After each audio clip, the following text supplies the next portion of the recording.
You're listening to the Artist King Podcast. This is DTM of DeltaTangoMike.com, and this is the Artist King Podcast, episode 74. Please take the time to download the Artist King Podcast in your favorite platform and listen anytime. We would like to hear your opinions and suggestions, so please direct your comments to dtm@artistking.org. The Artist King Podcast is available on iTunes, Spreaker.com, Stitcher Radio, and ArtistKingArchive.com. This week, Artist King interview features Sachi Richardson. Sachi's work is a reflection of her obsession with color and the human face. Her works frequently use found images from fashion magazines to build layers and texture. The figures she paints are seductive and contain an air of melancholy. Sachi studied under the critically acclaimed African-American artist Louis Delsarte in Atlanta, Georgia, and Sachi has exhibited at local Atlanta galleries and group art shows. Look for her in the upcoming Sharpie Slam 2015 and find her online and social medias under Sachi Studio Art. The Artist King Podcast is made possible by the support of our sponsors. You can find them on the partners page under the home link of the Artist King website navigation menu. The law offices of Deborah Gonzalez Esquire, VelocityScreenprint.net, RevolveSkate.com, OHub at Giant, Makes Many Beats, The Biz Garage, Supernova South, HonestCon.com, and Sharpie Slam 2015. The biggest, baddest art event of 2015 is coming to the Biltmore Hotel Wednesday, October 7th from 6 to 9 p.m. 6 teams go toe-to-toe and only one will be crowned ATL Supreme Champ. Tickets now available at supernovasouth.org. Now on to our Artist King interview with Sachi Richardson. My name is Sachi Richardson, and I'm from Atlanta, Georgia. Local Grady baby, as they would say. Wow. Few the proud. Yeah. I know. Very rare. Yeah. Very valuable these days, apparently. A rare commodity. So, tell us a little bit about what you do. Right now, I'm really obsessed with acrylic and paper. And I kind of play around with elements of collage. I really love fashion magazines, like the rich color that they have in them. That real saturated, like you can't get that from a cheap People magazine. What? The quality of the color. So like Vogue and W, those are like my little inspiration magazines or whatever. I don't pay for them, but I get them to come to the house. And I'll flip pages, what I call the paper chase. Okay. Just chasing something to catch my eye, and I might use that as base, or I might just see a little piece to cut into a shape, and they might be earrings. They might end up being some little element that you wouldn't even know was paper by the time I'm done. But acrylic and paper, that's what I like, and women. I really pretty much focus on women. And so you're an artist. I am an artist. And you're a teacher. I'm a school teacher by trade. I've spent... At this point, this is going on either year 16 or 17. I'm not sure. What? It get a little fuzzy after 15 because you just be looking at retirement. Like, seriously, believe it or not, I think in terms of, okay, only got a little more to go. Believe it or not. But I've only taught high school and 2 schools my whole career. What do you teach? High school art. I'm the chick in the building that's in charge of banner signs, prom, coronation. Those banners when some guest comes, I'm the one they bother about, that type of stuff. So I spent years doing lowbrow, minimalistic use of any particular skill set. Just enough so they'll leave me alone. A lot of tempura.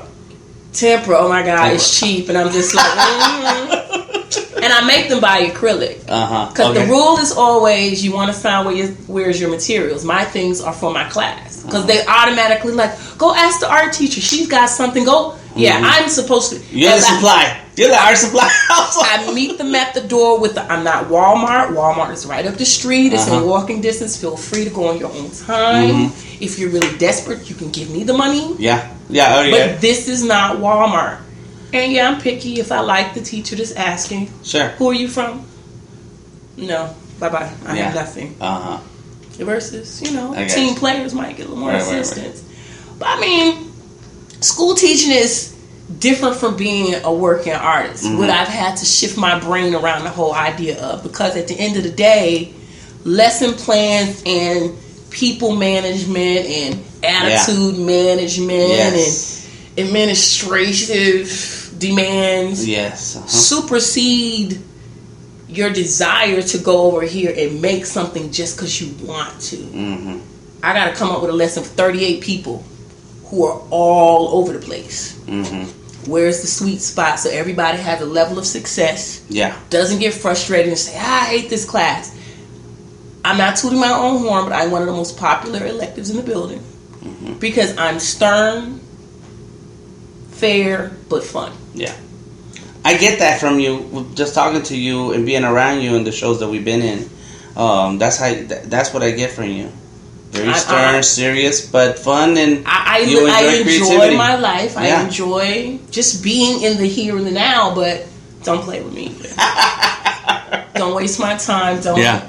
Don't disrespect. Just gotcha. So tell us a little bit about your upbringing and coming across art. How was that? Do you remember when you first started doing art stuff? And what was that? Of course. I have a twin sister who's also an art teacher. What? A twin? That.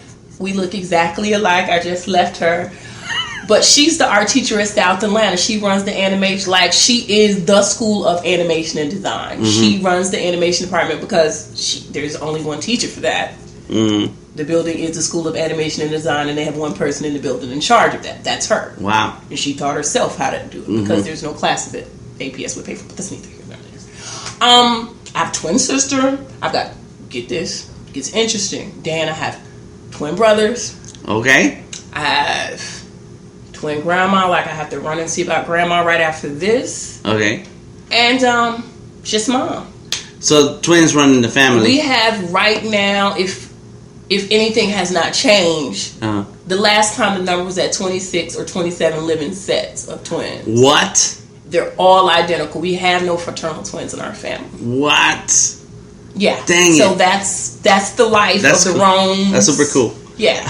And oddly enough, my mom has not an artistic bone in her body. She has horrible handwriting. That's nice. It's her favorite thing to say. If she's, that's nice. She's encouraging, but that's not nobody in the family other than my aunt. She was a graphic designer back in the 80s or whatever. But she was a little outlier, the weirdo in the family anyway. And I don't know. I guess we got it from her. Okay.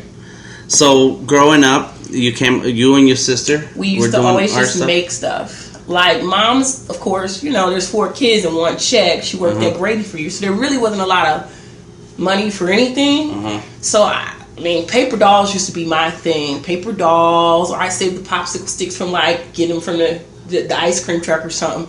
And I make little furniture and chairs and little tables out of the popsicle sticks. I get string from around the house, unravel things. And that was just your ideas, things that you came up with? Yeah, because I have nothing to do when I'm bored. I just like making stuff. There's nothing to do. It naturally came to you. You didn't take classes. No. Somebody didn't just say to you, "Here's how you do this." But here's the thing, Dan. Me and my sister are what you would consider complete geeks when it comes to books. I revel in my geekdom because being a geek means you can really find out about anything if you choose to focus your energy on it. 90% of the stuff I do know how to do, whether it be good, bad, or indifferent, is from reading, YouTube, and practice. Lots of books. Yeah. A lot of just... And that's how it was back in the day. That, right? Yeah, before the internet, before Google and all that. Books. You had to read it, look it up. Yeah. So between just liking just a good novel and whatever little how-to book you can find at Goodwill or Value Village or whatever, trying stuff out. That's how we started getting into art. To be honest, I started being an art teacher. Me and my sister were actually going to be elementary teachers, kindergarten or something. And that first year, I come to my sister at breakfast and I'm like, yo, man, I don't know. What if they don't learn to read? This is my thought process. I'm 18 and I'm like, it's a responsibility here. What if they don't learn to read? I'm going to feel guilty forever. That's major, 10 years down the line. gonna see me in the street and be like, oh, that was the one that couldn't get it. Wonder how he's doing. I said, yo, we like art. We can draw, you know. Why don't we be art teachers? I found out they make the same money, right? Because this is my thoughts, like, oh, they get paid less. I'm like, no, they make the same amount. Yeah. Let's do that, and then, you know. And you're still in the stuff you like to do. We do what we like, and then truthfully, if they don't learn to draw, they're not going to blame it on us. They'll just be like, oh, you didn't have any talent. It'll be okay. Like, there will be, you know, life-altering issue. Yeah. So, yeah, that's what we did. And she's like, yeah, that was the best idea ever, man. Yeah. Because I love my job. I mean, it's not many people that can say, yeah, I work with these bad kids. They get on my nerves, but I like them. That's right. If you told me I could get transferred right now to some bumpy private school, I'd be, why? Well, they don't need me there. Yeah. You could put a little bot in that spot. Yeah. So growing up, you and your sister, y'all doing artsy stuff on your own. You get to school, you're going through middle school, high school. Do you get involved in the arts? And I took a class in wood shop in middle school. Mr. Riley, I actually still see that guy here and there. He's really old, but that was the only real art class they had in middle school, which is kind of weird. And where'd you go to school? Corn Middle School, local. Okay. So, yeah, Corn had just that as far as I can remember. But in high school... And what high school is I that? went to Grady High School. Oh, okay. Absolutely best high school ever to this day. Yeah, our 20-year reunion is this weekend. Yeah. So, we had an art teacher there, Miss Langham. And Miss Langham, God forgive her, bless her soul, she was so weird. I mean, and weird like I expect an art teacher to be, but yeah, just strange, man. She used to just not stay on the path of whatever it was we were doing, but I used to just love like how she would just put a few lines on the board and you'd be like, whoa, okay. But she didn't explain things. Like, that is my ultimate frustration. I hated never hearing an explanation for stuff. So, like, my whole philosophy in being a teacher now is, okay, we can't just say go draw flowers and walk away and I'm at my desk. Yeah. Where's the why? How? What are the steps, the process? Like, I really never had a good art teacher. I never had a teacher that would say, hey, these are the things that put together a structure. I was a senior in college, and Fred Ajano, you probably see Fred on Facebook, but Fred walks by in some studio class that I was supposed to have some teacher in. They were not there. I was just supposed to be doing something, but I'm just messing around. I don't know what I'm doing. There's nobody there. He walks by, he says, hey, your proportions are off. And I'm like, how do you know that, Fred? He says, look at me. Head, body, arm. I said, wait a minute. Do that again? Had never had anyone talk about relationship from proportions of the body to the head. And that was like, whoa. Like, wait a minute. It's like a microwave or something. Wait a minute. This heats stuff up? It's like magic. Like magic, yeah. It's like magic. Like, you're telling me there's not guesswork in this? There's science in art. Yes. That just led me down a whole little trail, a little Alice in Wonderland hole to follow. And then that was just more research. And you start, the more you see what you don't know, the more you realize how much more there is to know. Yeah. So I'm still on that little breadcrumb search. Good. 15, 20 years later, there's always something new to know, which is why I love my job. I love art. There's always something else to learn. And I'm a geek for learning. Yeah. So, well, that's... Art is a smart person thing. Here is what I tell my administration when we seem to get regular new administration. I have to get them to drink my Kool-Aid because they walk in with, she's an art girl. You don't know me. Yeah. The smartest people in the building who do well take my class. The smartest art kids, the best art kids, are the kids that you should be driving toward your science, your math, your English, because they're thinking in the level of higher thought process in the fashion that you're trying to drive everybody anyway, but they're already there. You're just ignoring them because they're weird. Right. And I am the land and the haven. Like, I don't eat lunch. Everybody just comes to my room at lunchtime because, you know, the eccentric kids get picked on sometimes. Yeah. So they're like, can we sit here and eat lunch? Sure. My rule is it's my 30 minutes of peace. I would like my solitude, so if you're going to talk, I should not hear it. They've gotten to the point sometimes, okay, we're just going to pass this. Just enough.